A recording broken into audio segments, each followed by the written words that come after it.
High in the European mountains, a lone French motorcyclist named Mario races along a narrow road toward a secluded monastery. Inside the ancient structure, a covert religious order is hiding a woman and her young son, believed to be central figures in an old prophecy that could reshape the balance between good and evil. Mario warns the monks that the child and his mother must be moved immediately before hostile forces locate them. His warning proves accurate far too quickly. A squad of heavily armed mercenaries storms the monastery, slaughtering everyone in their path.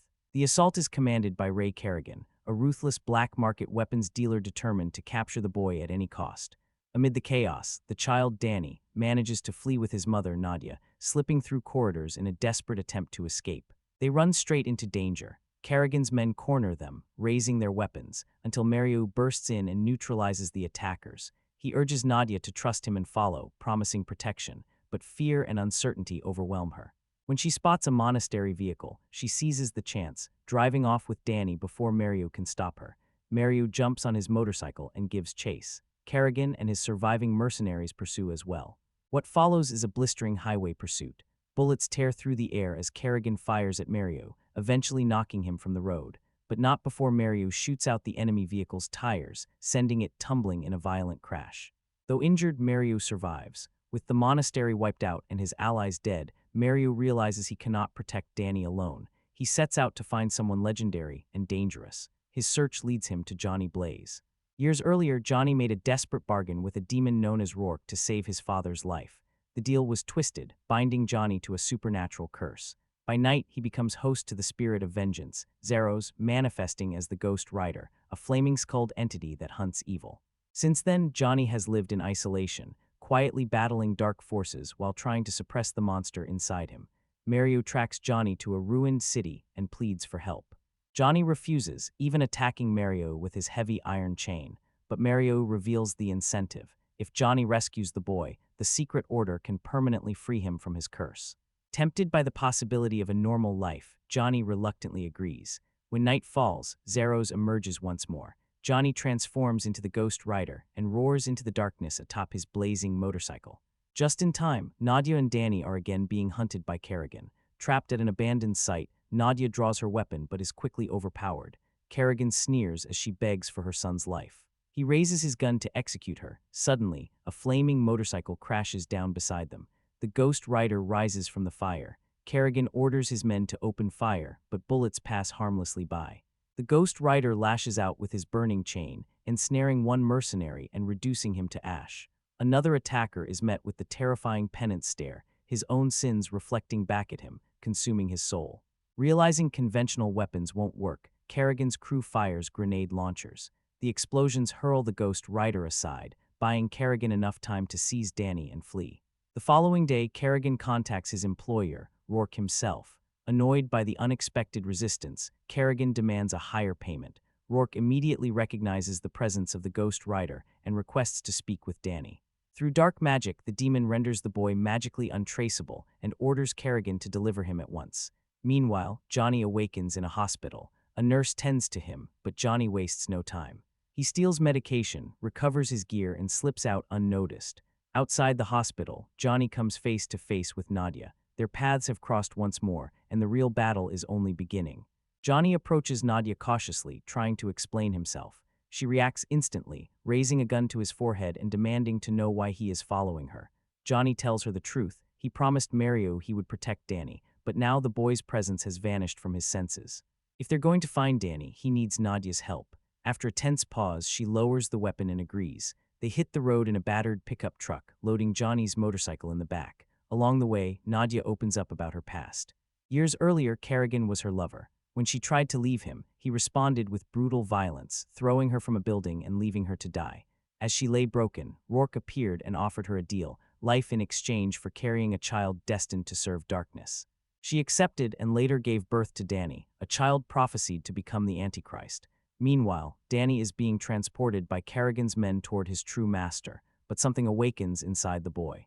He stands up in the moving vehicle and mysteriously seizes control of the steering wheel. The car veers wildly. Kerrigan struggles to regain control, but the vehicle smashes into a wall and flips. Dany escapes in the confusion. Kerrigan and his men chase him on foot. The boy manages to get some distance, but twists his ankle while running and collapses. He is quickly recaptured. Not long after, the mercenaries encounter a young couple camping in a van. Without hesitation, Kerrigan murders them and uses their vehicle to continue transporting Dany, now bound in the back. Back on the road, Nadia decides their best chance is to locate one of Kerrigan's associates who might know his whereabouts.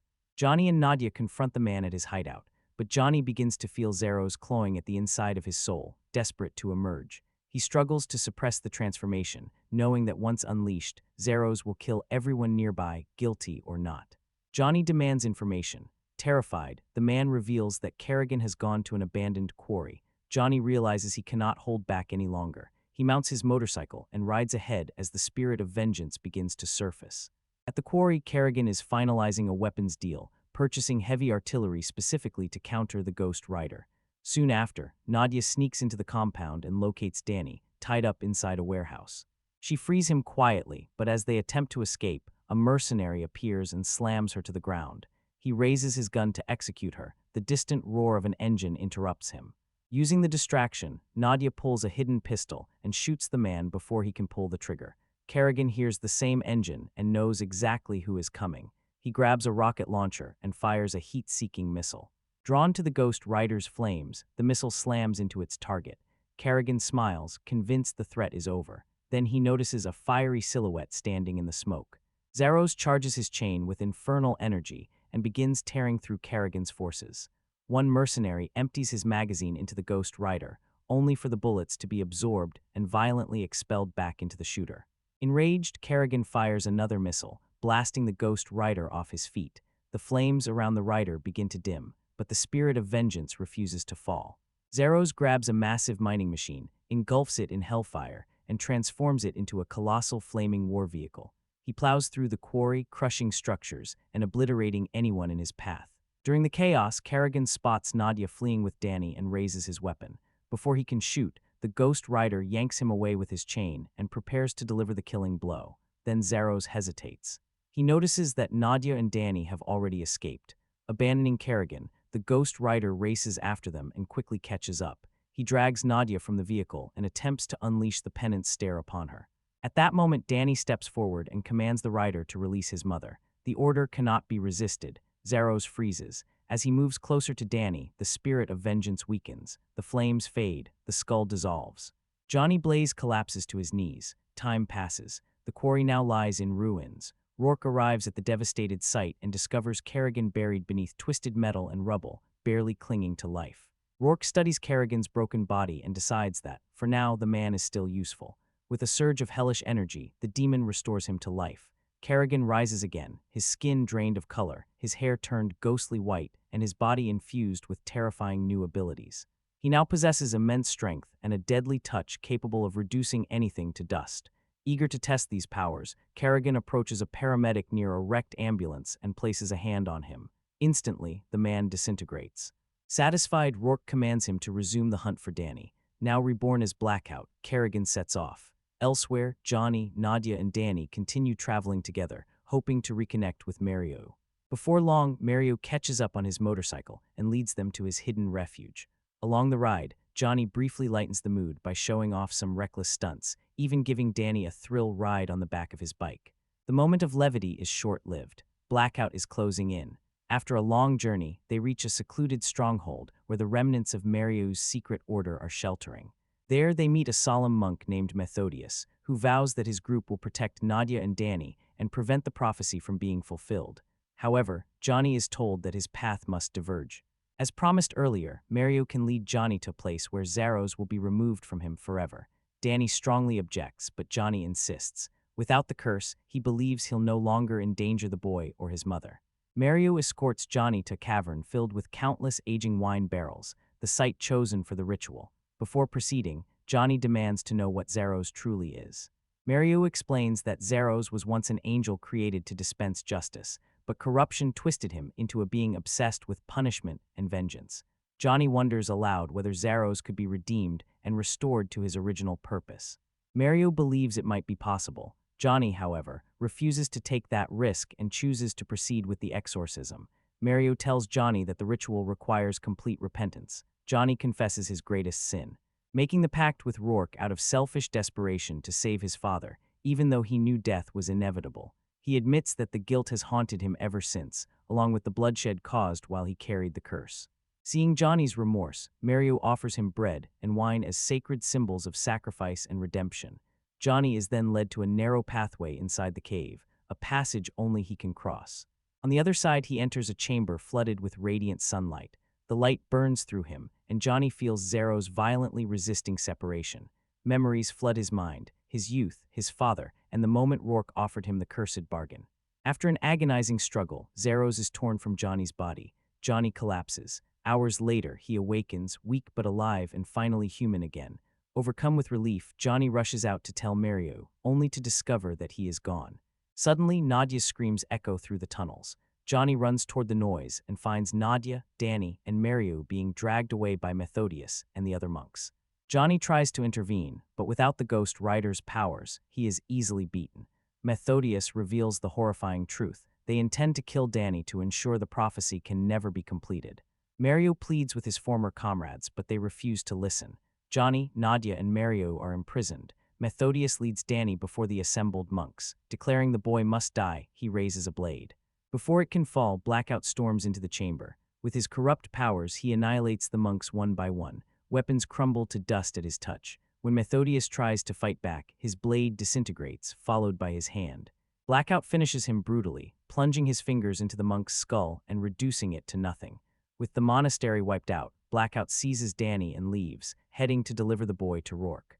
Later, Johnny, Mario, and Nadia break free from their prison. Dany is gone. They quickly realize the worst has happened. Rourke now has the child. Johnny demands to know why the demon wants Dany so badly. Mario explains that Rourke intends to perform a mob ritual, transferring his own soul into Dany's body and using the boy as a permanent vessel. Even without Zaros, Johnny refuses to abandon Dany. Mario knows where the ritual will take place. Before leaving, the three arm themselves using weapons from the monastery's hidden armory. Their final battle is approaching. Kerrigan eventually delivers Dany to Rourke. The demon reveals a devastating truth. He is the boy's true father. Through the bargain made with Nadia, Rourke explains that Dany was always intended to become his vessel. Rourke's current form is deteriorating, unable to contain his immense power. By transferring his soul into Dany's body, Rourke will gain a young, resilient form capable of sustaining his full strength and ruling the world. Dany refuses this fate. Rourke responds by injecting the boy with a sedative, rendering him unconscious. He then carries Dany into a massive ceremonial arena where the possession ritual will be performed. As night settles, Johnny and Mario arrive at the compound. Nadia, armed and determined, silently eliminates the outer guards. With an opening created, Mario moves to engage the remaining mercenaries, allowing Johnny to slip inside and reach Dany. Johnny finds the boy at the center of the ritual, surrounded by chanting followers as Rourke's essence begins seeping into him. Mario storms in moments later, gunning down cultists and drawing Rourke's attention away from Johnny. Seizing the opportunity, Johnny charges forward and lands a punch on Rourke, attempting to pull Dany free. But the demonic power already coursing through the boy reacts violently. Dany is flung backward, and Johnny is sent crashing across the floor. Elsewhere, Mario confronts Blackout. Kerrigan grabs Mario's arm, and his corrupt touch begins disintegrating Mario's body. Knowing he is already lost, Mario gathers his remaining strength and smashes his forehead into Kerrigan's face. Mario turns to dust. Johnny is now alone and powerless. Blackout advances, his destructive energy eating away at Johnny's body. Suddenly, Dany rises. The boy steps between Johnny and his attacker. He realizes that, as Rourke's son, he carries the same infernal power. Drawing deep within himself, Dany unleashes a burst of hellfire directly into Johnny's chest. The spirit of vengeance returns. Flames erupt as Zeros reclaims Johnny's body. The Ghost Rider is reborn. With blazing fury, the rider swings his chain, tearing through Rourke's followers and scattering bodies across the arena. Amid the chaos, Rourke grabs the unconscious Dany and escapes with Kerrigan and their remaining forces. The Ghost Rider summons his flaming motorcycle and pursues. A brutal highway chase erupts. Mercenaries fire grenade launchers, but the rider hijacks a truck and infuses it with hellfire, turning it into a burning battering ram. Vehicles are smashed aside and hurled from the road. Nadia joins the pursuit, racing alongside the Ghost Rider. Kerrigan leaps onto her hood and pierces the windshield with a single finger, reaching for her. The Ghost Rider yanks him away with his chain. A vicious brawl unfolds between the two atop the moving vehicles. Blackout begins overpowering Johnny, choking him as the flames around the rider dim. With his last strength, Johnny locks eyes with Kerrigan. The penance stare activates. Kerrigan's soul is overwhelmed by the weight of his sins. The Ghost Rider hurls him onto the road, where Nadia's speeding car finishes him off. Only Rourke remains. The Ghost Rider mounts his bike and accelerates toward the demon's vehicle. He hooks his chain into the exhaust and wrenches the car off the road. Rourke crawls from the wreck, broken but still alive. The Ghost Rider does not hesitate. He flings Rourke into the air and slams him into the ground, banishing the demon back to hell. The battle is over. Zeros lets out a triumphant roar, then hears Nadia screaming. Dany was still inside the crashed vehicle and has been badly injured. For the first time, the spirit of vengeance feels compassion. The Ghost Rider gently lifts Dany's body and places him in Nadia's arms. Johnny transforms back into human form. He senses something different. Zeros is no longer a creature of blind vengeance. Blue flames flicker across Johnny's hand, signaling that Zeros has returned to his original identity as an angel of justice. Johnny channels this purified power and places his hand on Dany. Life returns. The boy awakens, free from demonic influence and released from the prophecy. Nadia and Dany can finally live in peace. Johnny Blaze, meanwhile, embraces his fate.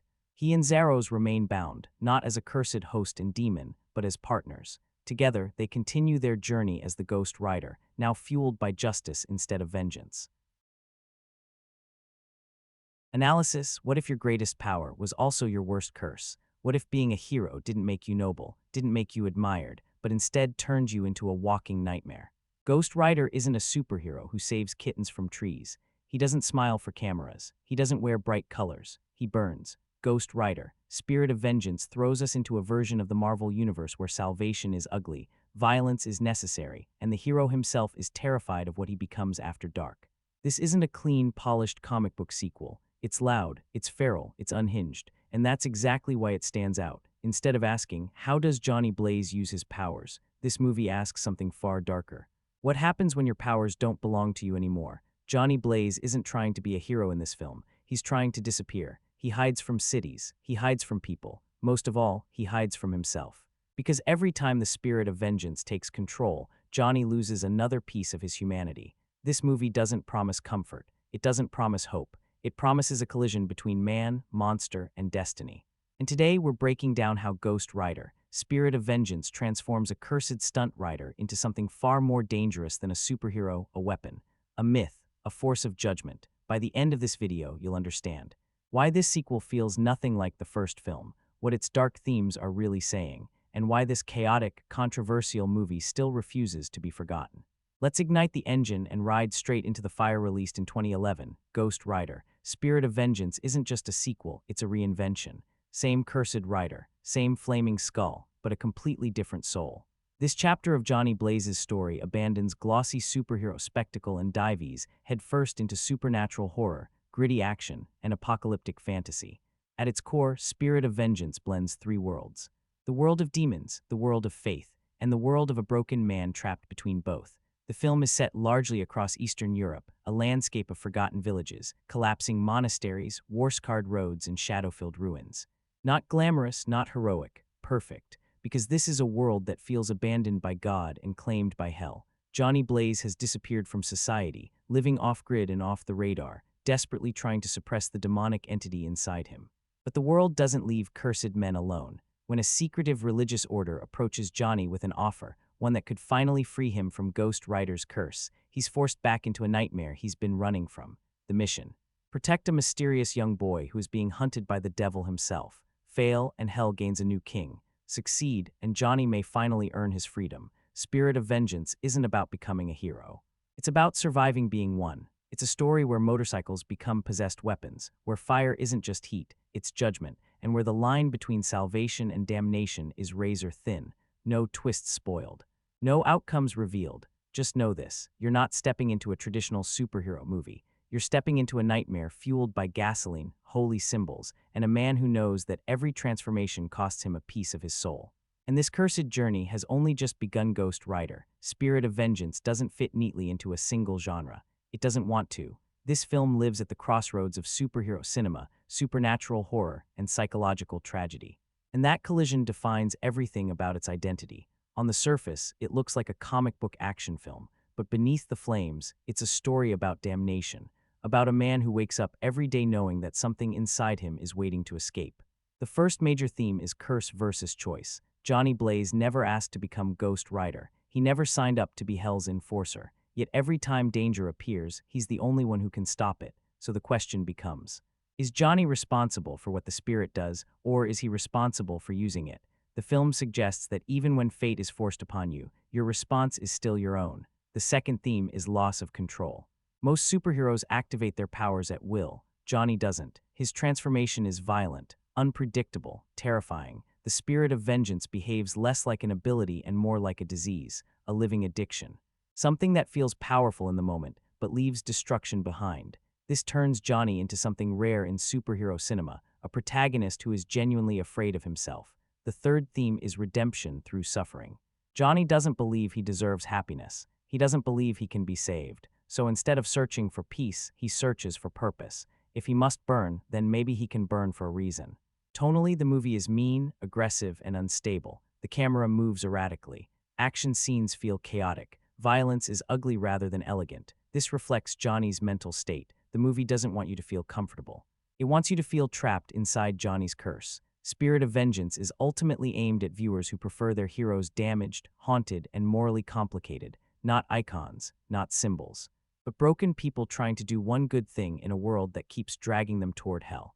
And once you understand these themes, the madness of this movie starts to make a lot more sense. Johnny Blaze doesn't live like a man anymore. He hides far from cities, far from people, far from anything that could trigger the monster inside him.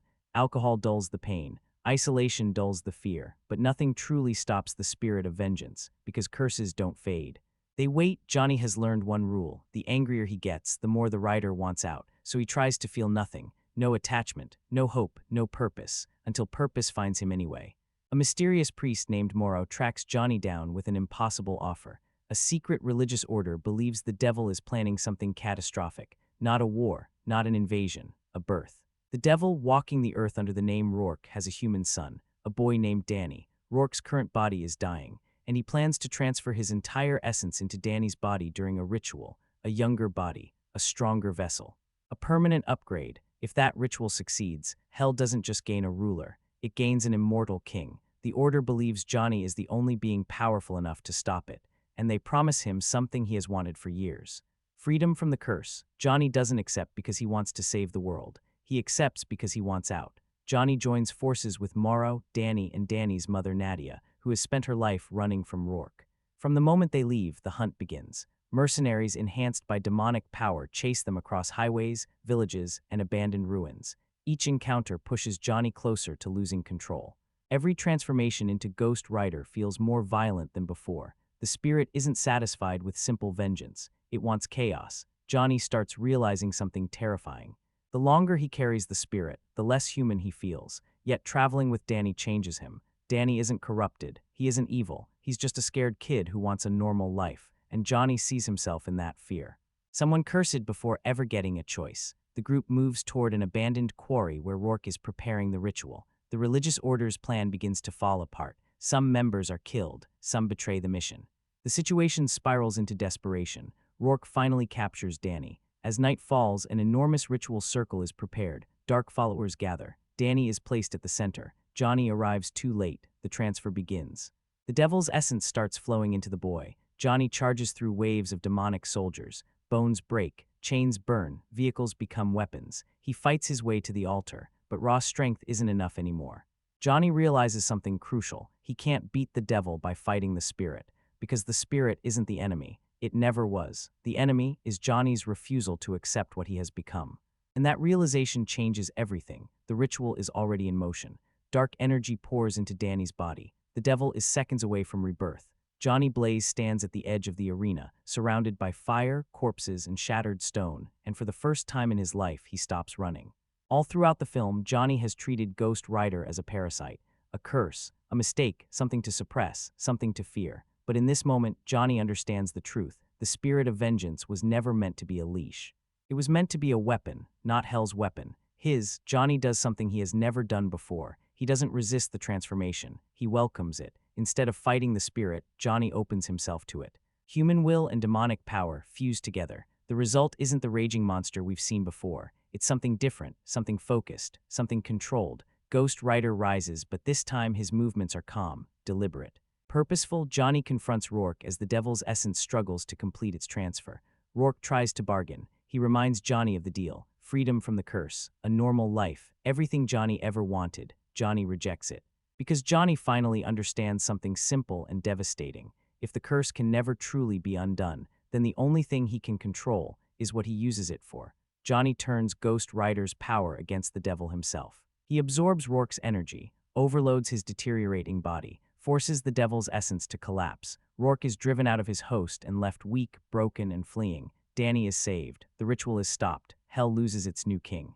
But the story doesn't end with Johnny becoming human. The religious order approaches him again. They offer to remove the curse. They promise him freedom. Johnny refuses, not because he enjoys being Ghost Rider, not because he feels powerful, but because he knows something terrible is still true. Evil isn't going anywhere, and neither is he. Johnny chooses to remain Ghost Rider, not as Hell's servant, not as a victim, but as a self-appointed executioner of evil. The ending isn't about salvation, it's about acceptance. Johnny doesn't defeat the darkness inside himself. He learns how to live with it. He rides away alone, still cursed, still burning, but no longer lost, because for the first time, Johnny Blaze isn't running from the fire. He's steering it Ghost Rider. Spirit of Vengeance may look chaotic on the surface, but beneath the fire and fury, there's a surprising amount of intentional symbolism. Details that quietly reinforce the film's deeper message. Let's start with Ghost Rider's behavior. Unlike traditional superheroes, the rider doesn't move like a trained fighter. He twitches, he jerks, he crawls. Sometimes he even moves like an animal. This isn't random. The spirit isn't meant to feel human. It's meant to feel unnatural, like something wearing a human shape but never truly belonging inside one. It visually communicates that Johnny is sharing his body with a foreign entity. Now look at what Ghost Rider touches. Chains become whips, shotguns become flame cannons, motorcycles become infernal beasts. This reflects a key idea. Vengeance corrupts everything it passes through. Even neutral objects become instruments of punishment. Power doesn't stay clean, it stains. Next, the color shift of the flames. Near the climax, Ghost Rider's fire subtly changes tone. It becomes brighter, less hellish red, more purified. This symbolizes Johnny's growing control, not a holy transformation, but a personal one. The fire no longer represents Hell's will, it represents Johnny's will. Now let's talk about Rourke's physical decay. As the movie progresses, Rourke looks weaker, more brittle, more corpse-like. His skin cracks, his movements slow. This visual deterioration mirrors a spiritual truth. Evil that relies on stolen bodies is already dying. Rourke isn't a conqueror. He's a parasite desperately searching for a new host. Another quiet detail is the absence of true safe places. Churches are ruined. Monasteries are infiltrated. Priests are compromised. The film constantly shows religious spaces as broken or violated. This suggests a bleak idea. Institutions cannot save humanity. Only individual choices can. There's also a powerful mirror between Johnny and Dany. Both were marked by the devil at a young age. Both are hunted. Both are offered a destiny they never asked for. Dany represents what Johnny used to be. Johnny represents what Dany could become. Saving Dany is Johnny symbolically saving his younger self. Finally, Ghost Rider's design in this film pulls from European folklore more than classic superhero imagery. He looks closer to a medieval demon or a wandering executioner spirit than a polished comic book hero. This reinforces the idea that Ghost Rider isn't a superhero costume. It's a mythological curse given physical form. All of these hidden elements point to one central truth. Spirit of Vengeance isn't really about defeating the devil. It's about a man learning how to live with the monster inside him, without letting it decide who he is. And once you start noticing these layers, the movie becomes far more than chaotic action. It becomes a dark character study disguised as a supernatural brawl behind the madness of Ghost Rider. Spirit of Vengeance, there's an even more fascinating story, because this sequel wasn't created to feel safe. It was created to feel dangerous. Nicolas Cage didn't want to simply repeat his performance from the first Ghost Rider. He actively pushed for a darker, stranger, more unhinged version of Johnny Blaze. Cage described his goal as turning Ghost Rider into a creature that felt less like a superhero and more like a force of nature. Something closer to a demon tornado than a man in a costume. That idea perfectly aligned with the vision of the film's directors, Mark Neveldine and Brian Taylor. The duo were known for hyperkinetic action films with aggressive editing, wild camera movement, and experimental visuals. Their mission was simple: make Ghost Rider feel unpredictable, make the audience uneasy, make the action feel out of control. This is why many fight scenes avoid smooth choreography. Instead, they feel messy, violent, explosive. Another surprising fact: a large portion of the motorcycle stunts were performed practically. Real riders, real jumps, real high-speed chases. The filmmakers wanted the weight and danger to feel authentic rather than purely digital. Ghost Rider's movement style was also carefully designed. Instead of copying human motion capture, animators studied animals: snakes, wolves, insects. That's why Ghost Rider sometimes crawls, twists, and snaps unnaturally.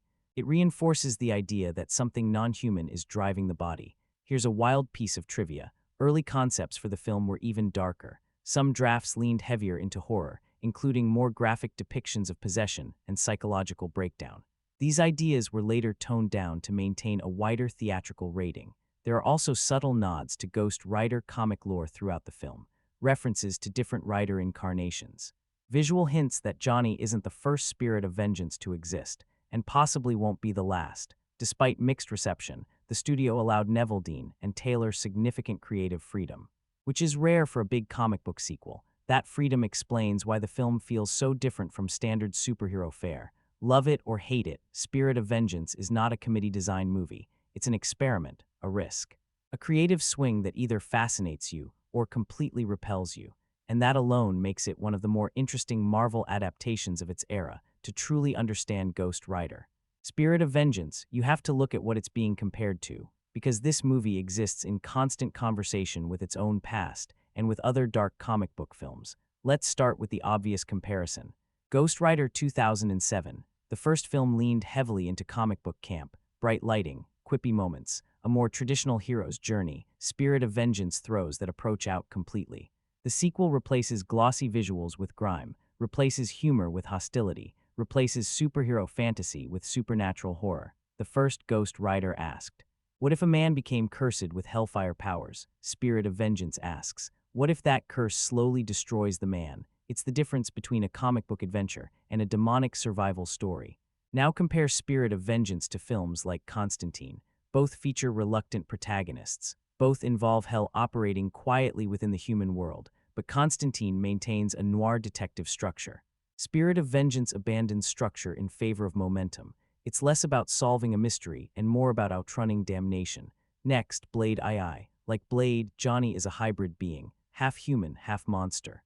Both characters hunt evil while fearing what they are. The difference? Blade embraces his identity early. Johnny resists his for most of the film. That resistance is what fuels Spirit of Vengeance's internal conflict. Then there's Hellboy II. Guillermo del Toro's film leans into fantasy beauty, color, creatures, mythic elegance. Spirit of Vengeance leans into ugliness, rust, ash, decay. Where Hellboy romanticizes monsters, Ghost Rider weaponizes them. So what does Spirit of Vengeance do better than many of its genre rivals? It commits fully to its darkness. It doesn't dilute its antihero. It doesn't soften Johnny Blaze. It allows its lead character to remain uncomfortable. But what does it do worse? Character development outside of Johnny is thin. Supporting characters exist mostly to push the plot forward. Villain motivations are simpler than in some rival films. Spirit of Vengeance isn't trying to be the smartest dark superhero movie. It's trying to be the most feral, the most aggressive, the most unhinged. And that creative choice is why comparisons to traditional superhero films often miss the point. This movie isn't aiming to stand beside them. It's aiming to burn in a different lane altogether. When Ghost Rider, Spirit of Vengeance was released, the reaction was loud and mostly negative. Critics attacked the film's thin story, its chaotic editing, its lack of traditional character arcs. Many reviews labeled it messy, unfocused, style over substance. For a lot of mainstream reviewers, Spirit of Vengeance didn't fit the mold of what a superhero sequel was supposed to be, and that mismatch mattered, because expectations shape reception. Audiences, however, were far more divided. Some viewers walked away frustrated. They wanted a cleaner sequel, a continuation of the first film's tone, more polish, more clarity. But another group of viewers experienced something very different. They saw a movie that didn't feel manufactured. They saw a film that felt angry, raw, unstable, and intentionally strange. Over time, Spirit of Vengeance began developing a quiet cult following. Not because people suddenly believed it was flawless, but because they recognized something rare. It didn't play it safe. In an era when many superhero films were starting to follow similar formulas, Spirit of Vengeance stood apart. For better or worse, it became a movie people argued about, debated, revisited, and that kind of legacy matters, because forgettable movies don't inspire conversations. They fade. Spirit of Vengeance didn't fade, it lingered. Some fans now view it as a misunderstood experiment. Others still see it as a failed sequel. Both perspectives can be true, but what's undeniable is that Spirit of Vengeance carved out an identity. It may not be beloved. It may not be praised, but it is remembered. And in the crowded landscape of comic book cinema, being remembered is its own kind of victory. Ghost Rider, Spirit of Vengeance is not a comfortable movie. It doesn't try to be. It doesn't chase universal approval. It doesn't reshape itself to fit expectations. Instead, it doubles down on being ugly, chaotic, relentless, and that creative gamble defines its entire existence. At its best, the film delivers a version of Ghost Rider that actually feels dangerous, not flashy, not heroic, dangerous. The visual design is aggressive, the action is brutal. Nicolas Cage commits fully to portraying Johnny Blaze as a man barely holding himself together. There's genuine weight to Johnny's exhaustion, to his isolation, to his quiet desire for meaning, but Spirit of Vengeance also stumbles.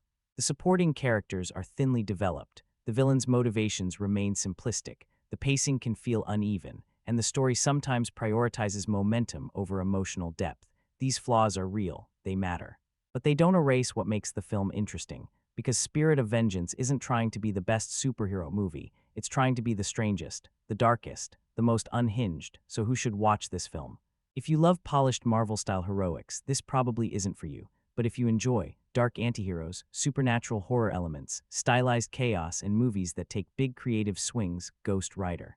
Spirit of Vengeance might surprise you. Final verdict, flawed, messy, unstable, but undeniably bold. Ghost Rider, Spirit of Vengeance is a cinematic outlier, a movie that burned in its own direction and left scorched marks behind. Sometimes that's enough, because not every film is meant to shine. Some are meant to burn. Reviews. Johnny Blaze, once foolish enough to bargain with the devil, now wanders the world cursed to transform into the Ghost Rider, a fiery embodiment of vengeance that hunts down any soul tainted by evil. Wanting nothing more than to escape both people and his own monstrous destiny, Johnny keeps to himself until he's approached by a mysterious monk named Morrow. Morrow claims there may be a way to lift the curse, but only if Johnny helps protect a young boy named Dany, a child with a dark future tied to the demon Rourke's sinister plans. Nicolas Cage, unfortunately, doesn't bring much spark to the human side of Johnny Blaze. Most of the time he looks either exhausted, detached, or strangely spaced out. Ironically, once the flaming skull takes over, the digital effects seem to deliver more personality than Cage himself, which is unintentionally amusing and a little depressing. Some moments drift into full-on camp, while others feel awkwardly unfinished. The action sequences are serviceable but rarely exciting. Visually, the movie often resembles a rough, low-budget B-film with an industrial, grimy aesthetic that leans more ugly than stylish. One standout visual is the monstrous mining machine, which genuinely looks intimidating and cool. Sadly, almost everything else feels chaotic and poorly stitched together, as if the movie can't decide what kind of experience it wants to be. I stumbled upon this sequel with Time to Kill, and it quickly reminded me of why the original Ghost Rider is remembered more for its novelty than its quality. Back then, Cage's performance arguably improved once his face disappeared behind a burning skull. In this sequel, when he's forced to emote with his actual face, he often comes across like a man battling withdrawal while drowning in regret over being a supernatural freak. Violante Placido plays the obligatory love interest, a woman who carries the devil's child after being assaulted by him, a plot point handled with little sensitivity and even less depth. The film attempts to frame her as both tragic and alluring, but mostly reduces her to eye candy and suffering. Idris Elba appears as a monk with a thick accent and mysterious past, and while he brings some gravitas, it's hard not to feel that his talent is wasted on such thin material. The movie is directed by the duo Neveldine and Taylor, known for their frantic, hyperactive style. That energy worked for films like Crank, but here it becomes exhausting rather than exhilarating. The constant shaky movement, rapid cuts, and visual noise make the film feel more sloppy than intense, dragging down what is already a very basic storyline.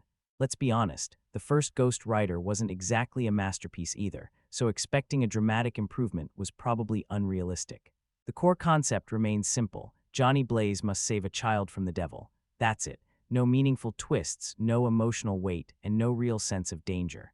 If there's one consistently solid presence, it's Sciron Hinds as the devil. He fits the role perfectly and delivers a performance that's far better than the movie deserves. He brings menace, charisma, and a hint of dark humor, reminding us what strong acting looks like in a sea of mediocrity. Cage does manage to entertain occasionally, though mostly by accident. Some of his more unhinged moments are amusing in a "what am I watching" kind of way. Placido looks good on screen, Elba is dependable, and a handful of CGI-heavy action scenes are decent enough to kill a few minutes.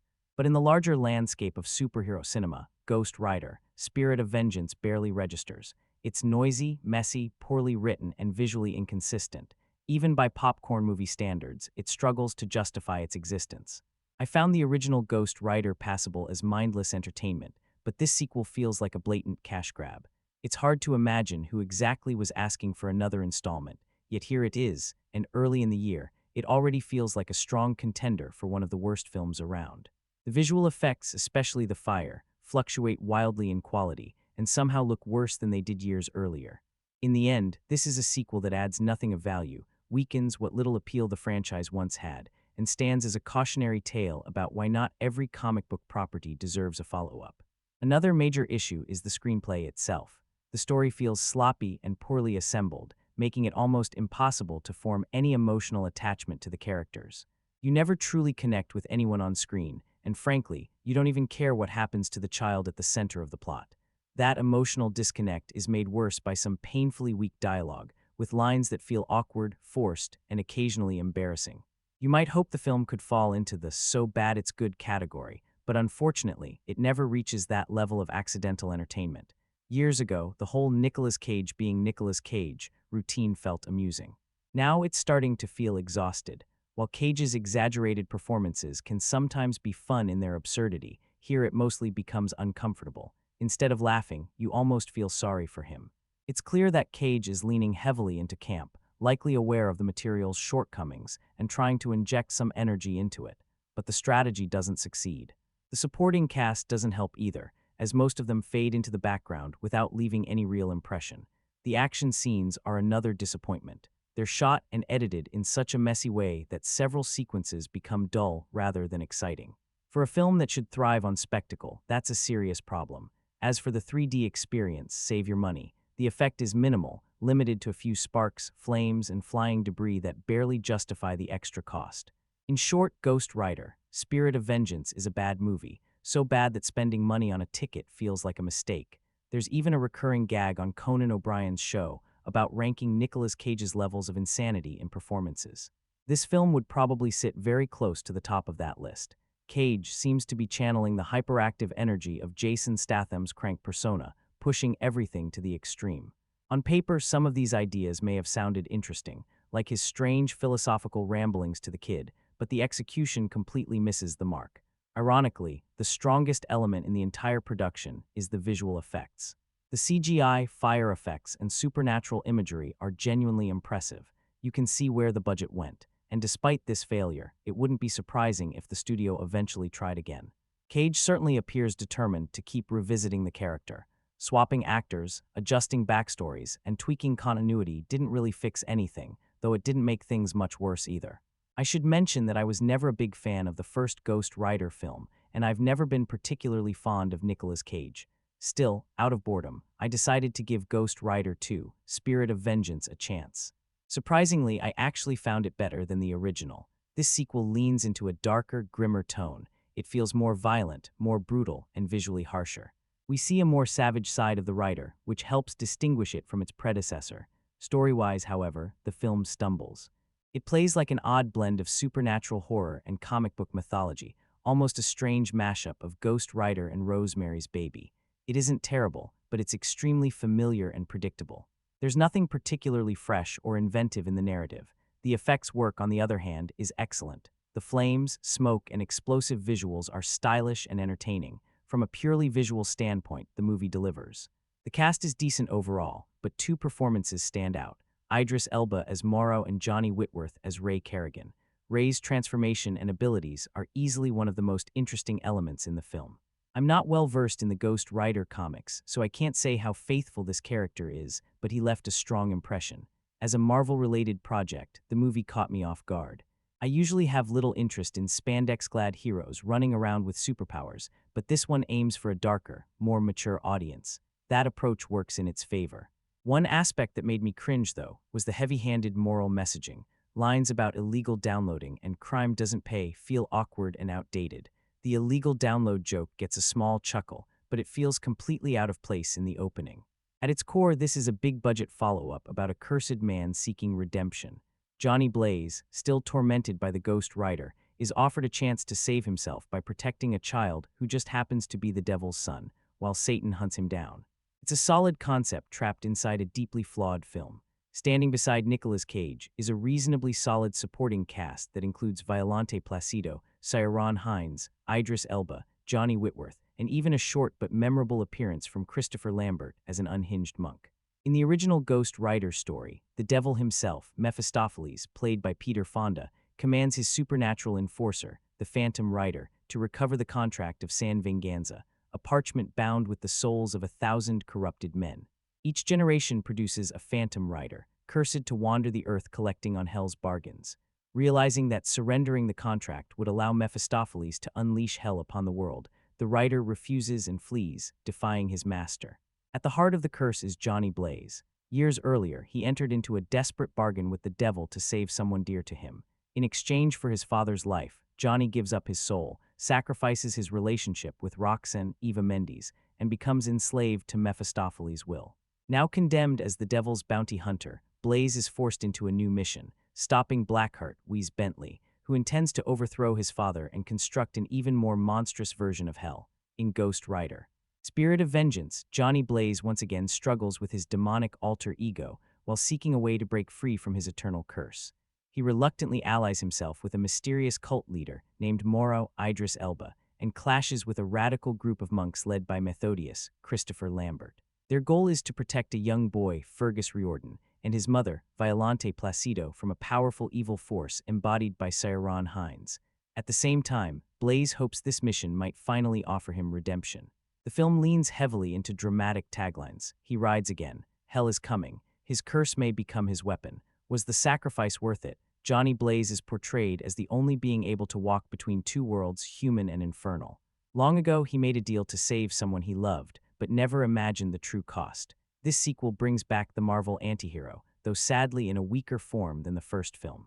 Nicolas Cage once again embodies Johnny Blaze, clearly committed to the role and still wrestling with the tragic burden of being Hell's enforcer. Behind the camera, three comic book enthusiasts unite.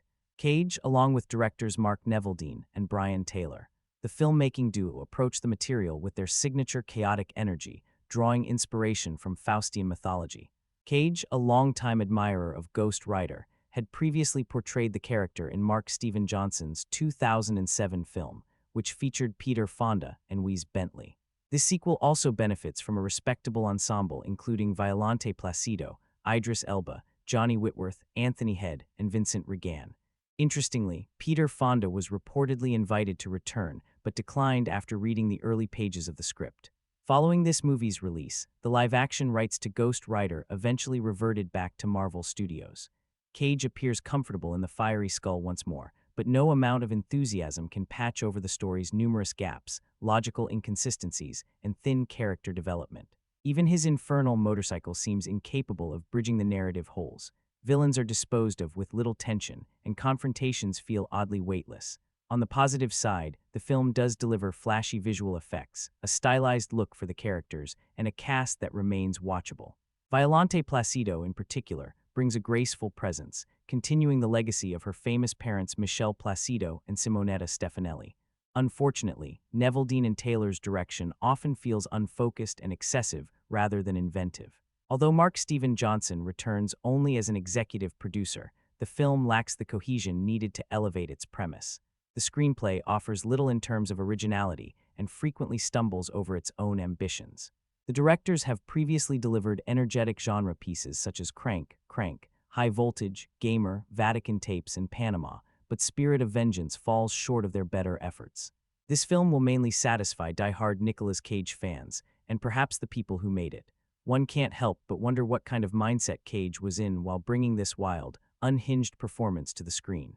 Calling Nicolas Cage's performance over the top almost feels unfair to every other actor who has ever gone over the top. His intensity here exists in a category all its own. Combine that with the hyperactive camera movement, and the movie feels exhausting within its opening minutes. It's been years since I last saw Cage in the original Ghost Rider 2007, but from memory, that film handled its CGI with a bit more care. In Spirit of Vengeance, the visual effects swing wildly between passable and painfully cheesy, especially whenever the flaming Ghost Rider locks eyes on an enemy. At those moments, the burning skull looks more silly than sinister. One unintentionally funny moment involves Kerrigan, Johnny Whitworth, in demon form casually reducing a sandwich and a piece of fruit to dust with his cursed touch, yet somehow a Hostess Twinkie survives untouched. If nothing else, this confirms what pop culture has always joked about: Twinkies are immortal. The first Ghost Rider was a fairly average Marvel-based antihero movie, and sadly, the sequel, directed by Mark Neveldine and Brian Taylor, Crank 2, Gamer, does little to rise above that standard. 5 years after Johnny Blaze, Razzie-nominated Nicolas Cage made his fateful bargain with the devil, now revealed as Rourke Sirron Hines. He remains cursed to become the supernatural bounty hunter known as Ghost Rider. Haunted by what he is capable of, Johnny lives in isolation, trying to avoid harming others. His uneasy exile ends in Eastern Europe, where a mysterious French priest named Moreau Idris Elba approaches him with a proposition. Mercenary Ray Kerrigan has attacked a monastery, kidnapped a young boy named Dany Fergus Riordan, and slaughtered those who tried to protect him. Dany's mother, Nadia Violante Placido, managed to escape with the child and Moreau's help. Moreau offers Johnny a deal: protect Dany from Rourke's forces, and in return, Johnny will be freed from the Ghost Rider curse.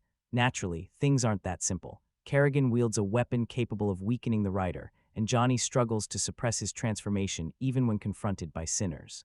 Along the way, he clashes with Rourke's enforcers, including Benedict Anthony Head and Toma Nikasevich Vincent Regan. Cage is serviceable as the tormented antihero, though the skull and flame visuals still feel unconvincing. Some of the supporting CGI fares better, and a few chase and combat scenes manage to spark brief interest. Still, much like its predecessor, the film never becomes genuinely exciting. Ultimately, it plays as a dull blend of action, fantasy, and horror rather than a gripping experience. Unsurprisingly, it earned a Razzie nomination for Worst Prequel, Remake, Ripoff, or Sequel. I'll admit something unpopular. I actually enjoyed the first Ghost Rider, so I approached this sequel with cautious optimism, even with its low IMDb score hovering around 4.3. Unfortunately, I should have trusted public opinion. Spirit of Vengeance is nearly unwatchable, even as someone who usually appreciates Cage's eccentric style. One early warning sign is the setting. For some reason, many inferior sequels suddenly relocate to Eastern Europe often because filming is cheaper in places like Romania or Turkey. Another red flag was Neveldine and Taylor themselves, whose frantic, headache-inducing style in Crank left me irritated from start to finish. The story also feels heavily borrowed, echoing the much better Terminator 2. Judgment Day, a child and a hardened mother protected by a former villain, leather jacket included, who rides a motorcycle and serves as an unlikely guardian. Add to that an awful script, painfully clunky dialogue, and Cage's trademark manic energy, which can't save bad writing, and you're left with a mess. Several supporting performances don't help either, particularly Fergus Riordan's grating Dany and Christopher Lambert's tattooed monk Methodius. This sequel to the merely decent Ghost Rider 2007 brings Cage back with the same exaggerated acting style he has essentially made his brand. His wild expressions and explosive outbursts are endlessly clipped and shared online, much to the amusement of YouTube audiences. Unfortunately, viral meme potential does not translate into a good movie. In this installment, Johnny Blaze's version of the Rider feels grimier than ever. He looks smeared in grime and soot, while the once vibrant flaming skull now appears muted and shadowy. Even the iconic bike and chain seem toned down, stripped of the visual punch that once made them exciting. It's hard not to assume this redesign exists mainly to support endless slow-motion shots, gravity-defying poses, and glossy CGI moments where characters float through the air like they're trapped inside a video game cutscene. After the 10th repetition of these effects, the spectacle loses any sense of wonder and starts to resemble yet another overproduced music video, flashy, expensive, and creatively hollow. The film never truly finds its spark. Instead of building momentum, it simply drifts from one set piece to another. Scenes feel arranged rather than carefully constructed, and the story gradually collapses into a jumble while the action grows increasingly predictable. A few jokes manage to land. One involving a certain snack cake stands out, but most attempts at humor fall flat. Seeing Ghost Rider strolling around in broad daylight feels wrong, and when the movie presents urination as a daring creative choice, it becomes difficult not to roll your eyes. There's very little here that feels inspired, and the project gives off the unfortunate impression that its fate was sealed long before cameras even started rolling. I didn't walk in with high expectations. Mark Neville-Dean and Brian Taylor previously delivered the Crank movies, one mildly entertaining and the other borderline unbearable. Sequels are always risky, and this 2011 follow-up already carries a weaker reputation than the 2007 original. That first Ghost Rider surprised me slightly. It wasn't good, but it was better than anticipated, even with its many flaws. Still, anytime a franchise switches creative leadership, skepticism naturally follows. You hope for improvement, but you quietly prepare for disappointment. Sadly, once the film begins, it becomes clear that those fears were justified. Yes, the CGI is technically more advanced than what we saw in 2007, but the increased screen time only exposes its weaknesses.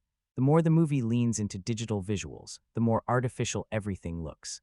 There's a persistent cartoon quality, not only in Ghost Rider's angular new appearance and the exaggerated motorcycle redesign, but also in how scenes are cut together and shot. The hyperactive editing and aggressive camera work attempt to inject energy, yet they often sabotage the very stunts and practical effects meant to impress. Some action sequences are staged in a way that feels cheap and sloppy, while others start off promising but quickly become exhausting. None of it feels as sleek or stylish as the filmmakers clearly intended. The humor is juvenile and desperate, the dialogue clunky at best and painful at worst. Although the basic story structure is serviceable, it's delivered with zero finesse, blunt, rushed, and lacking subtlety. The pacing is relentless to the point of being oppressive, and the direction feels strained and artificial. It's obvious the directors tried to apply the same chaotic philosophy they used in Crank and Crank 2, but that approach doesn't translate well to this material. Even elements that could have worked, animated sequences, interesting locations, and a capable cast, end up feeling mishandled. The actors commit fully to the madness, and their effort is admirable, but they're ultimately trapped by the script and style. Nicolas Cage remains the focal point, and while he occasionally brings sincerity to Johnny Blaze, his tendency toward exaggerated performance resurfaces more often than not. When it happens, the results are more distracting than compelling. In the end, Ghost Rider, Spirit of Vengeance feels less like a fiery revival and more like a noisy, unfocused spin of the wheels, loud, chaotic, and strangely empty. The film at least avoids drowning itself in an endless parade of chart-topping songs, but the replacement isn't much of an upgrade. Composer David Sardi's score feels strangely one-dimensional, lacking emotional rise, fall, or any real sense of momentum. It often blends into the background as a flat wall of sound rather than enhancing tension or atmosphere. Much like its predecessor, the movie still indulges in moments that seem designed purely to imitate the flashy wow factor of comic book splash pages. These sequences rarely serve the story and feel more like hollow visual callbacks than meaningful cinematic moments. While they appear slightly less often than in the 2007 film, they're replaced by an aggressive, over-the-top style that borrows heavily from the director's previous work, sometimes to the film's detriment. To be fair, Spirit of Vengeance isn't an outright disaster. There's a basic, surface-level entertainment value running through it. Unfortunately, that's a pretty low bar in a world overflowing with better options. Once the film's many flaws, questionable choices, and self-indulgent tendencies pile up, it becomes difficult to justify recommending it at all. I struggle to imagine who this movie is truly for, perhaps the deeply curious or maybe younger viewers, but even that feels generous. I'm happy for anyone who finds more enjoyment here than I did, but personally, I'd rather spend my time elsewhere. Nicolas Cage returns as Johnny Blaze, the cursed stunt rider who traded his soul for supernatural power in Ghost Rider. Spirit of Vengeance. This brisk PG-13 95-minute outing functions more like a franchise reset than a direct continuation. The original Ghost Rider from 2007 was a fairly standard supernatural origin story, occasionally adventurous, occasionally romantic, and often unintentionally silly. It played things safely, drifting between bland action and awkward spectacle. When Johnny wasn't clashing with Mephistopheles or his unruly son Blackheart, he was tangling with law enforcement in sequences that felt staged more for noise than narrative. Many of the motorcycle stunts came across as corny rather than thrilling. The film even echoed moments from far better action movies, particularly Terminator 2, Judgment Day, though without capturing that film's impact. Still, audiences embraced the first movie, and financially it paid off. Peter Fonda left a brief but memorable impression as the devil, though the climactic showdown with Blackheart, portrayed by Wes Bentley under heavy makeup, offered little in the way of surprise or excitement. For the reboot, directors Mark Neveldine and Brian Taylor, alongside writer David S. Goyer, overhaul much of the tone and character detail. Johnny's girlfriend is no longer part of the story. His quirky habits and lighter personality traits are stripped away. The playful paranoia about his alter ego is gone as well. Where the original felt like a relatively safe, family-friendly superhero film, this version aims for something rougher and harsher. If the two films were motorcycles, the first would be a smooth, comfortable touring bike, while Spirit of Vengeance would be a stripped-down dirt bike, loud and aggressive. Even Ghost Rider's appearance reflects this shift, the skull now darkened instead of bone white. This time around, Johnny no longer embraces a fearless philosophy. He's terrified of what he becomes when the rider takes over. Hiding out in Eastern Europe, he tries to escape both the world and himself. His isolation is interrupted by Morrow, a hard-drinking, motorcycle-riding monk played by Idris Elba, who offers him a deal: protect a young boy from his sinister father, and Johnny may finally be freed from his curse. Morrow and his band of robed allies are sheltering young Dany, played by Fergus Riordan, inside an isolated monastery, along with his striking gypsy mother, Nadia, portrayed by Violante Placido. What makes this child so important is simple and terrifying. Dany is the offspring of the devil himself. Morrow warns the monastery's leader, Benedict Anthony Head, that hell will move heaven and earth to reclaim the boy. Satan is currently walking the earth in human form as Rourke, played with chilling restraint by Ciarán Hinds. But this borrowed body is slowly decaying, and the devil's strength is fading with it. To restore his power, Satan requires Dany as a vessel, and a ritual scheduled at dawn on the winter solstice will make that possible. The Child in Peril storyline may feel familiar, echoing similar concepts seen in other Nicolas Cage projects, but the film leans hard into its occult flavor.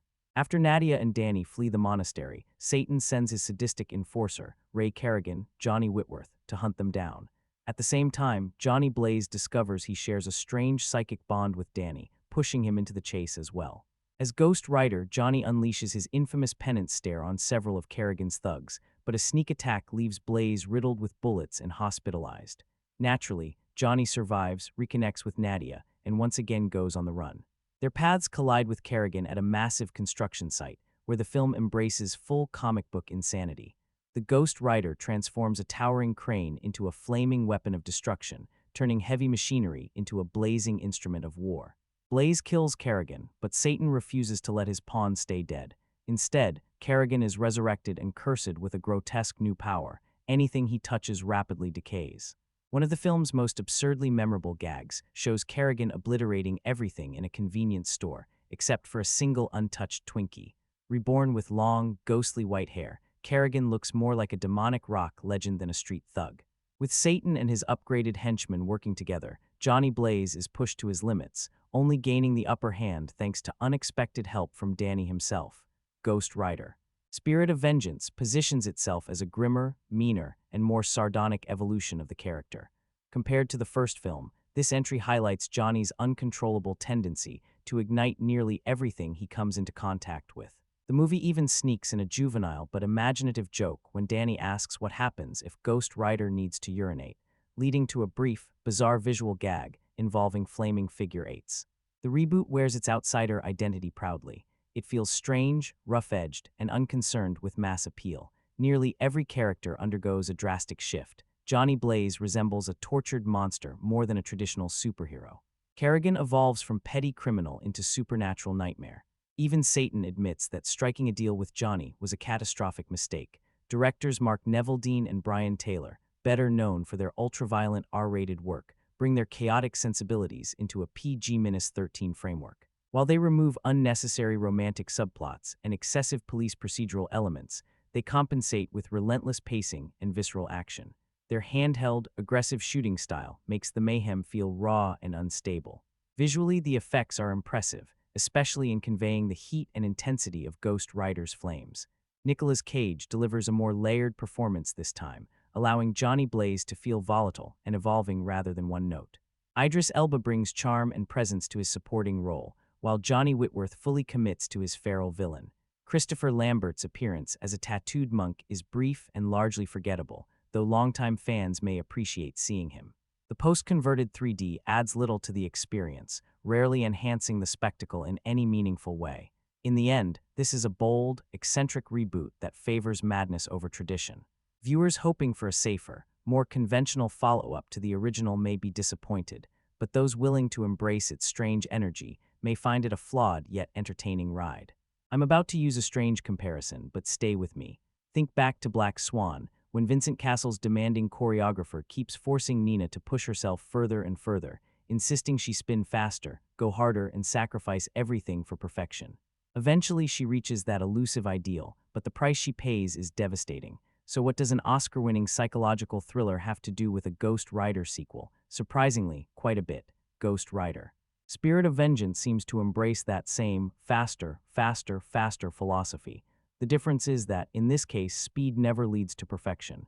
Instead, it leads to chaos. The movie moves at such a relentless pace that basic visual clarity disappears. Action scenes blur together, important moments become nearly invisible, and even Johnny Blaze's transformation, once a highlight of the character, is barely shown. After about an hour, it becomes exhausting rather than exciting.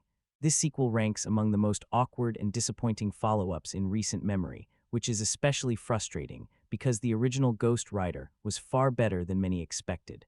It wasn't flawless, but it had personality, atmosphere, and a sense of fun that actually worked. One major shift here is tone. The sequel pushes toward a darker, more aggressive style with less humor, but it never quite figures out what kind of dark it wants to be. Much of the first half revolves around Nicolas Cage, portraying Johnny Blaze as a barely contained bundle of rage. The problem is that many of these moments feel unintentionally funny, even though they're clearly meant to be serious. Cage's performance recalls some of his more eccentric roles, where his energy borders on unhinged, sometimes entertaining, sometimes uncomfortable, and often distracting.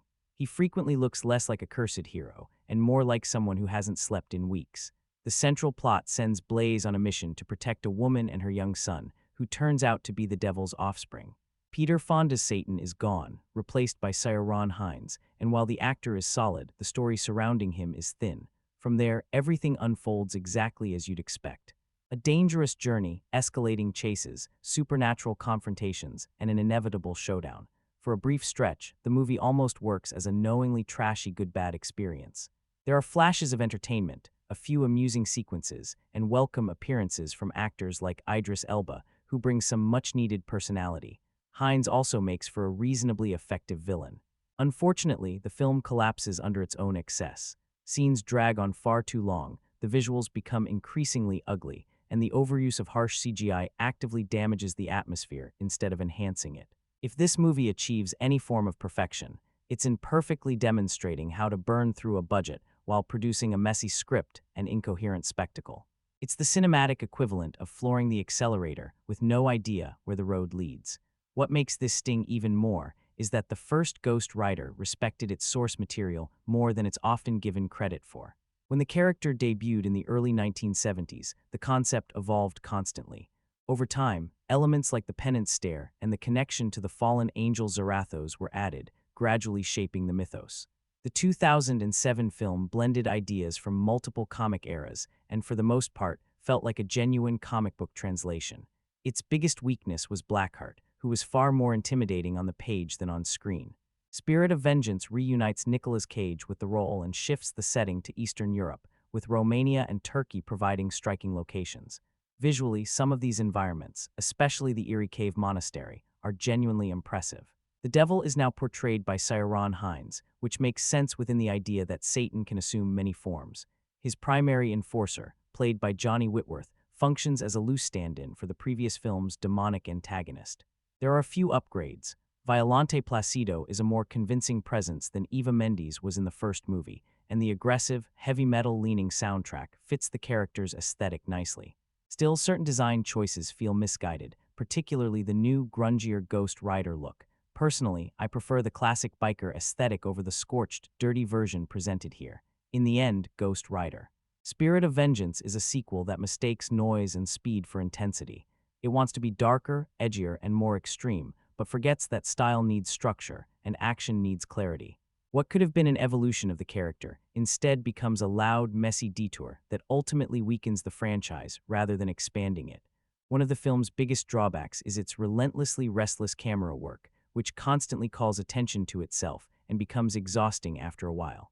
Hopefully, this hyperactive visual style is a trend that fades away soon. That said, the movie does manage to insert enough dramatic moments to partially counterbalance the rapid-fire editing, and after some time, you almost become numb to it.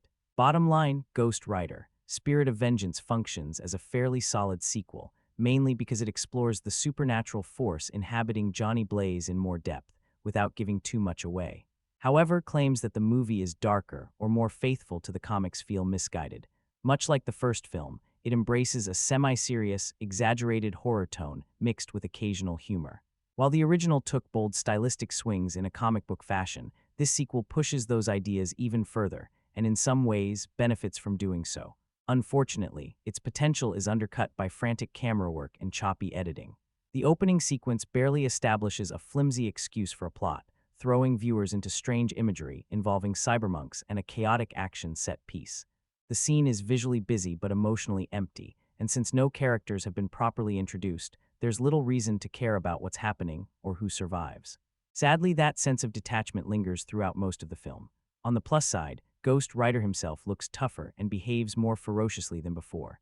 The updated design moves slightly away from the classic skull look, and while it introduces its own brand of silliness, it does make the character feel more dangerous. These moments provide some entertainment in an otherwise bleak experience. The story centers on Blaze being recruited by a heavily flawed French priest to protect a woman and her young son, because naturally, the devil has a special interest in the child. Their main pursuer is Kerrigan, a walking bundle of criminal cliches: gun runner, drug dealer, and generic heavy. He exists largely to supply disposable henchmen for Ghost Rider to obliterate.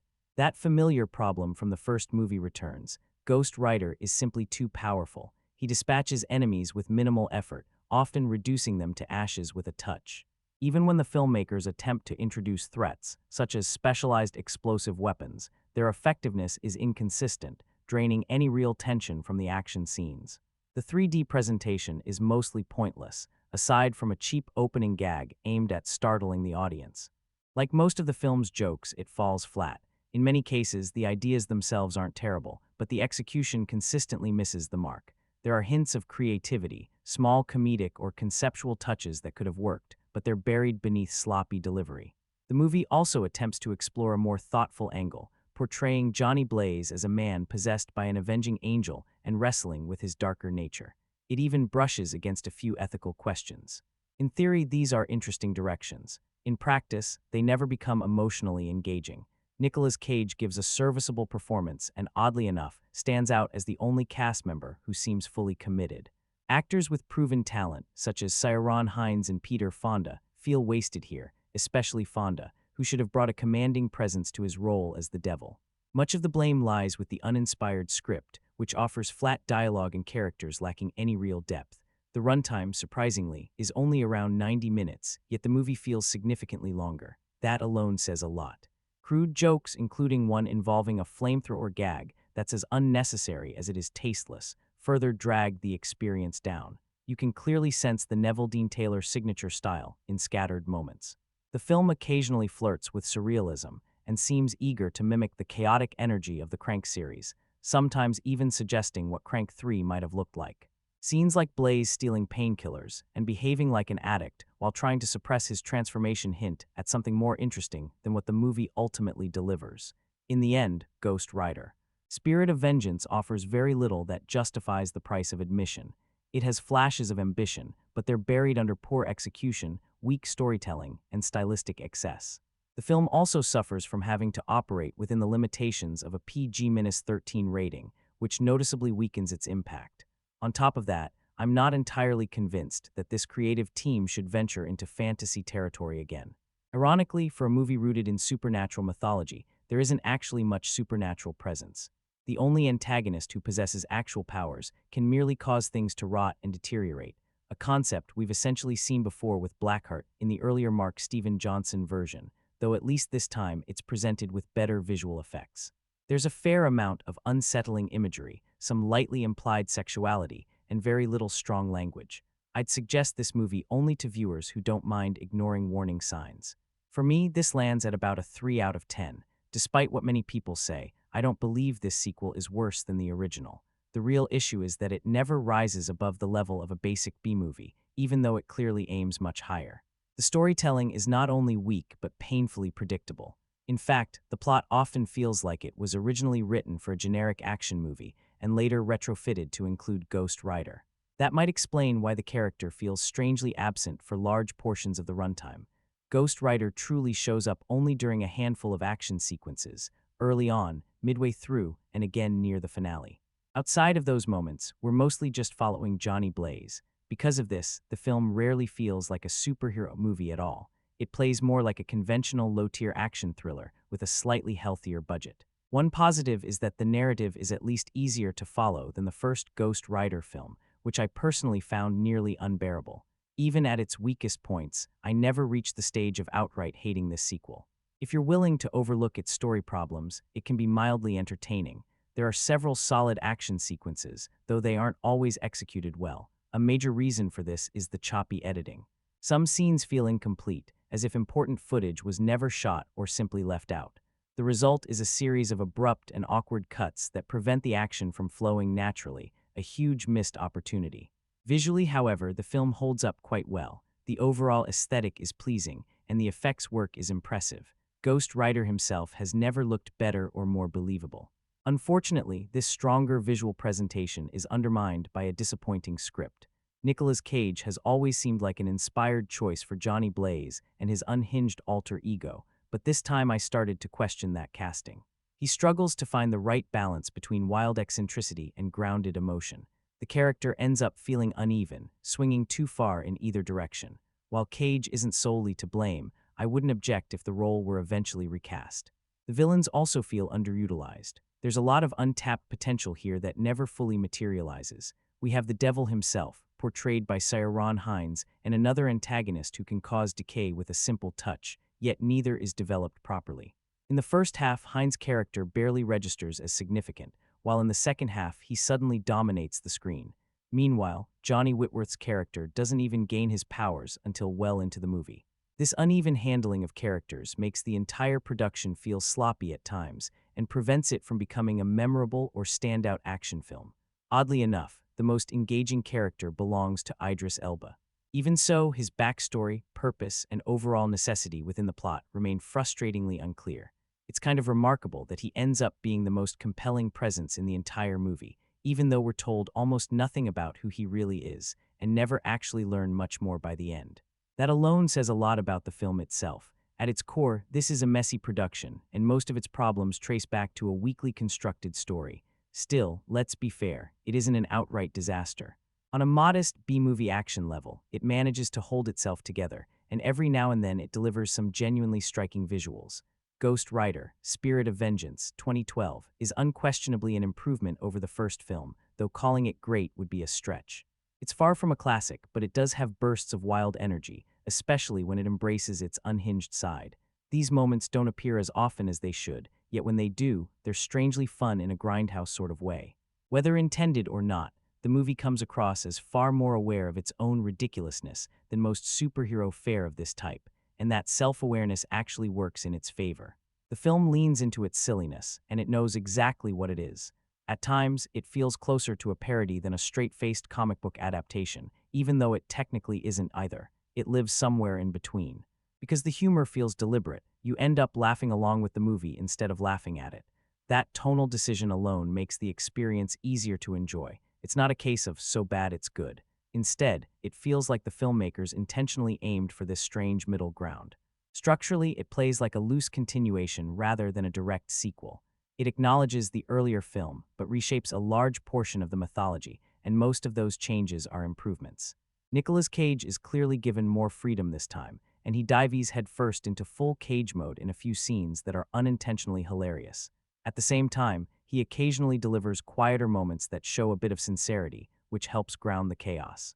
Supporting performances are mostly solid. The narrative itself is straightforward and formulaic, but it does what it needs to do: keep things moving and give the audience something to latch onto. There are even a couple of modest character arcs sprinkled in, which is more than you might expect. Visually, the Ghost Rider is handled better than before. The effects are stronger, and the character feels more like an otherworldly creature than a costumed hero. That said, some of his action sequences are oddly staged. He often just stands there during supposed fight scenes, staring intensely or using the penance stare, a power that isn't properly explained unless you're already familiar with the first movie. This can be confusing for newcomers. On the positive side, the partial transformation moments, when the writer is struggling to emerge, are visually striking and packed with manic energy. Of course, the flaws are hard to ignore. The main villain, or perhaps secondary villain, is annoying yet completely forgettable. Even after gaining decay-based abilities, he never feels particularly threatening, largely due to questionable design choices and weak presentation.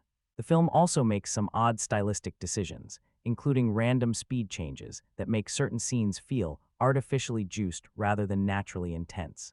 Logic gaps pop up frequently, and although the movie is marketed as action-heavy, there isn't actually as much satisfying action as you might expect. The storyline is easy to predict, and the finale feels rushed to the point that it almost seems unfinished. Still, taken as a whole, the movie ends up being more entertaining than it probably deserves to be.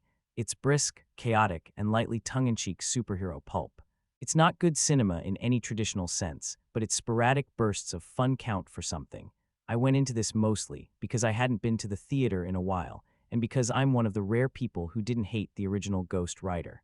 While this sequel has a few elements working in its favor, I personally didn't find it as enjoyable as the first movie, which, aside from Nicolas Cage's presence, might as well not exist in this continuity. He returns in this sequel, but something about his performance feels off. It's more unhinged than necessary, almost exaggerated to the point of distraction. At least he appears committed, which is more than I can say for most of the supporting cast.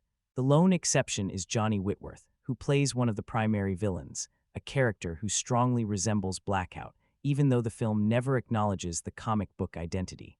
That's hardly shocking, since many comic adaptations prefer to use birth names instead of recognizable alter egos. This time around, the story revolves around a young boy being hunted by the devil. Peter Fonda's character from the first movie is replaced by Ciarán Hinds, which was a letdown for me, as I actually liked Fonda's presence. In fact, the sequel seems to behave as if the original film barely existed. The boy's mother shares a past with one of the men chasing her and her child, but that subplot feels empty and unnecessary. Even more useless is Christopher Lambert's mysterious figure who shows up later, contributes almost nothing, and then fades into the background. To be fair, the movie does offer a handful of entertaining action moments, though they're buried beneath a lot of dull setup. Visually, Ghost Rider himself looks better than before, darker, meaner, and more stylish. Unfortunately, everything else looks cheaper. It's painfully obvious that the budget took a major hit. The animated sketch-style sequences meant to explain events feel like shortcuts rather than creative choices, as if the filmmakers avoided staging real scenes altogether. Despite all that, the movie is watchable enough as a time killer, but not something I'd ever revisit. This was also my first experience watching a film in 3D, and it convinced me never to do so again. The effect added nothing and left my eyes aching for hours. Since I already struggle with eye strain, the format simply isn't for me. In the end, there are a couple of decent action scenes and some loud spectacle, but this version of Ghost Rider doesn't shine nearly as bright as his first outing. If you enjoy goofy, over-the-top action movies, and I admit I sometimes do, you might find yourself giving Spirit of Vengeance a chance. I'm writing this as the end credits roll, mainly because if I waited an hour, I suspect I'd forget most of what I just watched. It feels like someone assembled a checklist. One hero, a few interchangeable bad guys, a final monster, and an irritating child who needs saving, then called it a movie. It may be one of the most generic action films ever produced. Strangely enough, I can't point to anything that truly enraged me, but I also can't point to anything that impressed me. It sits squarely in the middle, completely forgettable. The only way this film could be considered amazing is if someone had never seen an action movie in their entire life.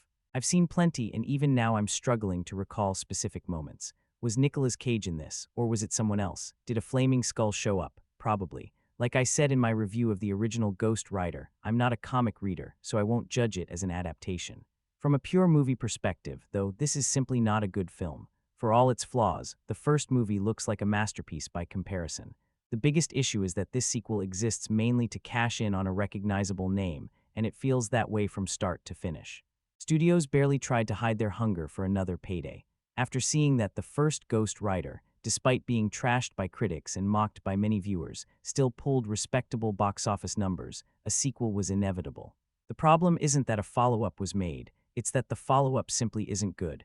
Nearly everyone who worked on the original film is gone this time, with Nicolas Cage standing as the lone returning face. That absence is felt immediately. Spirit of Vengeance embraces an entirely different visual identity and narrative approach, abandoning any sense of continuity with its predecessor.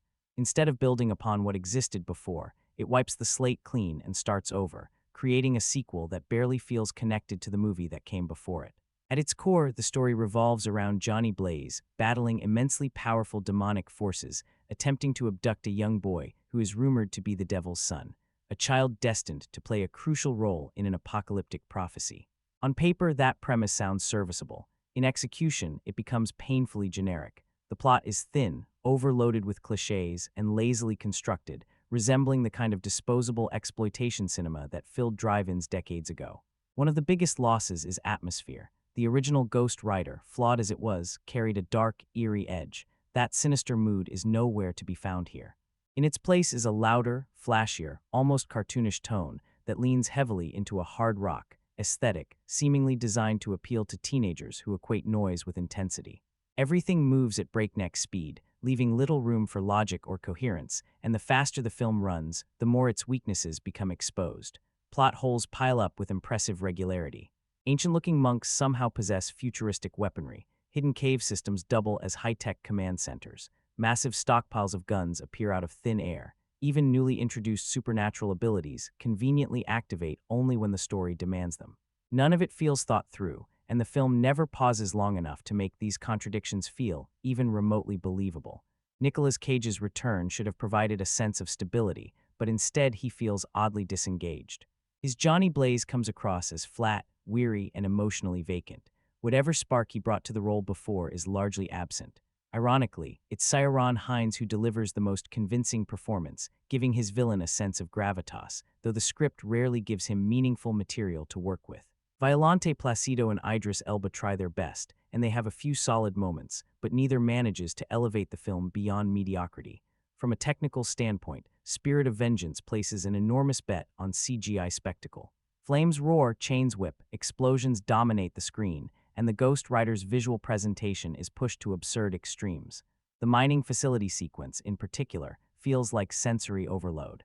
Endless gunfire, towering machinery, fire erupting in every direction. Occasionally, this excess is entertaining.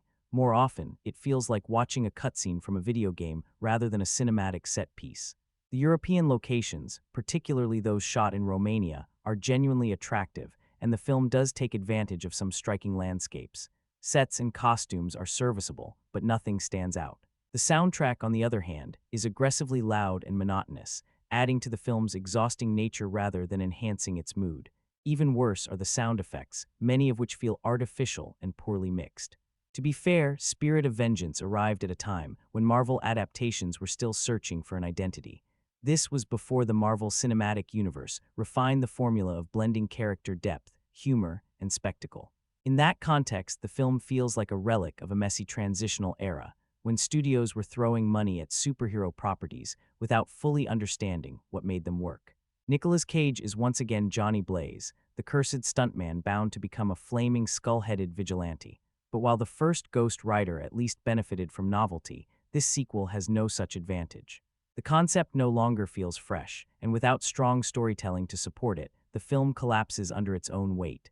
In the end, Ghost Rider, Spirit of Vengeance isn't just a disappointing sequel, it's a missed opportunity.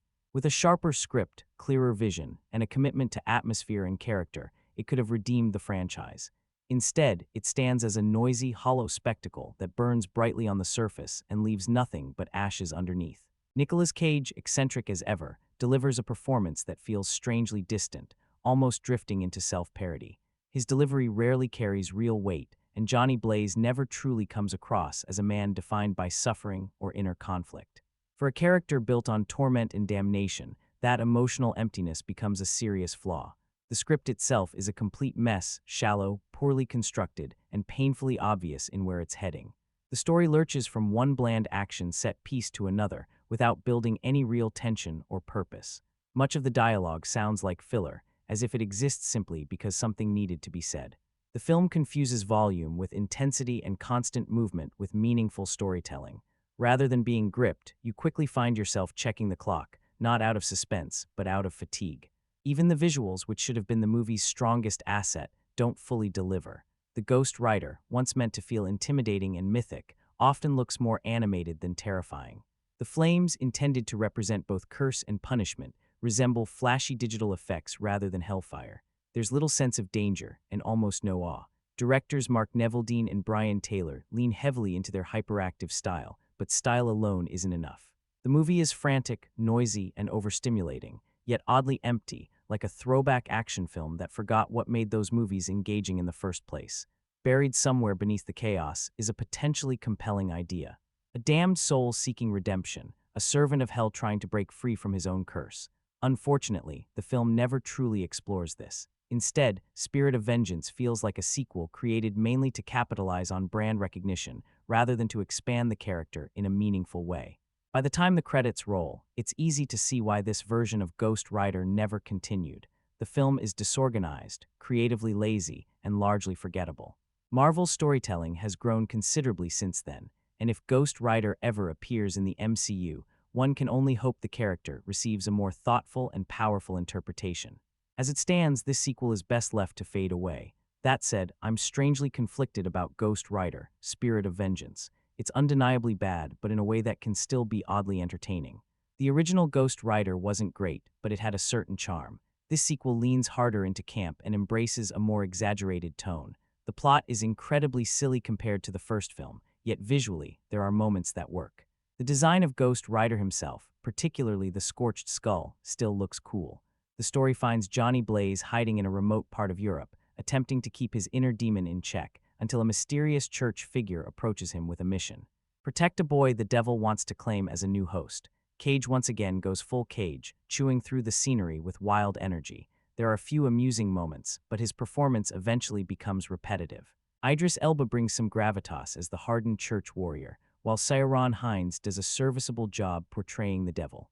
In the end, this is a loud, exaggerated superhero movie that doesn't deserve total condemnation, but it's still not good. It falls squarely into so bad it's kind of fun territory. The story is ridiculous, the writing is weak, but the visuals occasionally impress. It's a disposable, brain-off experience that can pass the time, even if it never comes close to being a genuinely strong film. I've never been much of a fan of Cage's work, and I thought the first Ghost Rider was pretty awful. The only reason I had mild optimism here was because Neveldine and Taylor, the directors behind the Crank films, were involved. Their kinetic style is unmistakable, and while it adds energy, it can't compensate for a hollow script. Ghost Rider, Spirit of Vengeance is chaotic, dumb, flashy, and deeply flawed, yet somehow, mildly entertaining in its own ridiculous way. When it comes to the rest of the film, I honestly found it almost comically terrible. The visual effects are serviceable, but Nicolas Cage goes so far into exaggerated territory that it feels less like a performance and more like self-parody. Sure, these kinds of movies aren't usually praised for acting, but when it becomes this excessive, it's impossible to ignore. That said, if you enjoyed the first film, chances are you'll probably tolerate this one as well. Personally, I disliked both entries, largely because I've never been a fan of Cage's style. If I had to compare, this movie barely ranks slightly higher than Drive Angry. And if you ever wondered why I consider Cage among the weakest major actors still getting leading roles, this film pretty much answers that question. Final grade, C. Now let's talk about continuity, arguably the most important element in any franchise. A sequel doesn't have to be brilliant, but it absolutely should feel connected to what came before. Whether a follow-up arrives 2 years later or 10, there should be a recognizable foundation tying everything together. Aside from the title character appearing in his demonic form for only a few brief minutes, Spirit of Vengeance feels more like an excuse for Cage to unleash full-blown Cage mode. While some of those moments are bizarrely entertaining, they aren't nearly enough to redeem the experience. In fact, I can confidently say this is the worst superhero movie I've personally sat through. The story revolves around Johnny Blaze being forced to protect a young boy from the devil, who plans to transfer his powers into the child. On paper, that premise could have worked. In reality, the movie exists as a textbook example of a studio unsure what to do with its property, yet pushing out a sequel simply to maintain ownership and squeeze out profit. There's no passion behind it, no originality, just obligation, and it shows. The film opens with a stylized comic book montage that attempts to re-explain events for viewers who may not have seen the first movie, oddly recreating moments that never even occurred before, such as Blaze signing his contract. That was my first red flag. Soon after, we're flooded with forgettable characters whose only purpose is to dump exposition. None of them leave any impression, and none are developed beyond what the plot mechanically requires. Then there's Johnny Blaze himself. Suddenly, his curse can operate in broad daylight, even though the first film clearly established that darkness was essential. Another contradiction. Even worse, Blaze now claims he wants to be free of the rider, despite previously declaring he would use the curse as a weapon against evil. This shift makes half the movie feel less like a Ghost Rider sequel and more like Nicolas Cage reacts to fire. Visually, the franchise takes a sharp turn from campy comic book energy to grimy, industrial bleakness. In theory, a darker tone could work. In practice, it strips away the personality. The humor is gone. Supporting characters are erased. The romance is forgotten. And somehow, the visual effects look cheaper than before, giving the whole thing a rough, unfinished appearance. Performance-wise, nearly everyone seems to be chewing scenery. Cage and Idris Elba both push their acting to cartoonish extremes. Meanwhile, the new version of the devil is wasted, reduced to awkward physical movements that feel more unintentionally funny than threatening. Add in murky action scenes, strange visual inconsistencies, and an ending that feels rushed and unresolved, and the result is a mess. This doesn't feel like a true continuation. It feels like a reboot pretending to be a sequel. And I simply can't accept that approach. Continuity matters, identity matters, and Spirit of Vengeance abandons both. Worry, this movie already exacted its revenge on me. We're well over 10 years into the modern superhero boom, and Hollywood has clearly entered its great reset era. Studios are dusting off early 2000s franchises and giving them shiny new makeovers. X-Men. First Class managed to revive its series. Sony lined up the Amazing Spider-Man to do the same, and even past misfires like Daredevil, Fantastic Four, and Hulk have been tossed back onto the reboot conveyor belt. So naturally, you'd assume Ghost Rider would receive the same treatment after its poorly received 2007 debut. Surprisingly, that didn't happen. Instead, 5 years later, we're handed Ghost Rider. Spirit of Vengeance, which once again places Nicolas Cage on the flaming motorcycle, while casually brushing aside most of the first film. A quick recap explains Johnny Blaze's curse, and then it's business as usual. With Crank directors Mark Neveldine and Brian Taylor on board, the hope was that their hyperactive, high-energy style might inject some life into the franchise. That hope is quickly crushed. Yes, the action sequences are flashier, and the Ghost Rider himself looks more polished and intimidating thanks to upgraded visual effects. But beyond surface-level improvements, the sequel collapses under the weight of its own nonsense. If anything, the story is even more ridiculous than before. The movie feels less like a structured superhero film and more like a chaotic experiment in sensory overload. Johnny Blaze is now hiding somewhere in Eastern Europe when a hard-drinking French priest named Moreau approaches him with a tempting deal. Help locate and protect a 13-year-old boy being pursued by the devil, and Johnny will finally be freed from his curse. The boy's mother has her own dark past involving a deal with hell, and from there the film spirals into predictability. Honestly, the remaining plot beats aren't worth detailing. The biggest issue is that the movie only functions when something is exploding or speeding across the screen. Neveldine and Taylor excel at frantic motion, but when the film slows down for dialogue or character moments, it becomes painfully awkward. The tone is wildly inconsistent, jumping between grim seriousness and cartoonish absurdity without warning. Nicolas Cage's performance doesn't help. One moment he's tossing out sarcastic one-liners, the next he's behaving like he's on the edge of a breakdown. To be fair, this kind of exaggerated unpredictability has become Cage's trademark, but here it feels especially uncontrolled. The film clearly borrows the manic spirit of the Crank movies, yet it never fully commits to that style. You can't half-embrace insanity. When Spirit of Vengeance tries to be wacky, it feels forced. When it tries to be dark, it feels hollow. A random gag involving a snack cake stands out as the film's lone attempt at humor, but it lands with a thud and clashes horribly with the demonic atmosphere. And then there's the story, or lack of one. It's so thin and lifeless that no amount of stylistic flair can save it. Even the infamous urinating fire moment from the trailer somehow makes less sense within the actual movie. If there's one small compliment to be given, it's the new version of the Ghost Rider himself. He looks more brutal, more monstrous, and more threatening than before. Unfortunately, he doesn't appear nearly enough. Every time Johnny Blaze regains control, the film loses what little edge it has. The concept of Johnny struggling to suppress the Rider, similar to Bruce Banner battling the Hulk, could have added emotional depth.